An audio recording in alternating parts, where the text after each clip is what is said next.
আঁকাবাঁকা পাহাড়ি পথ, শুনশান নীরব প্রকৃতি যেন তার সান্নিধ্যে ডাকছে পর্যটকদের। কদিন পরই ঈদ উল ফিতর। এবছর লম্বা ছুটি, রাঙামাটির স্পটগুলো রং তুলিতে নতুন রূপ নিচ্ছে। সংস্কার শেষে সারিবদ্ধভাবে বোটগুলো বেঁধে রাখা হয়েছে ঘাটে। প্রস্তুত হাউজ বোটও। হোটেল মোটেল আর রিসোর্টে চলছে আগাম বুকিং। আপনারা সাজেকে ঘুরতে আসেন, আপনাদেরকে আমরা এই ঈদের উপলক্ষে বরণ করে নেওয়ার জন্য আমরা প্রস্তুত আছি। হ্রদে ঘোরার জন্য ওনাদেরকে বরণ করে নেওয়ার অপেক্ষায় আমরা আছি। পর্যটকদের নিরাপত্তায় সব ধরনের প্রস্তুতির কথা জানিয়েছে টুরিস্ট পুলিশ।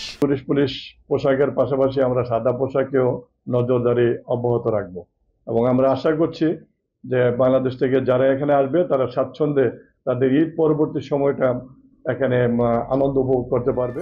ঈদের ছুটিতে রাঙামাটিতে 50,000-এর বেশি পর্যটকের আগমনের আশা পর্যটন সংশ্লিষ্টদের।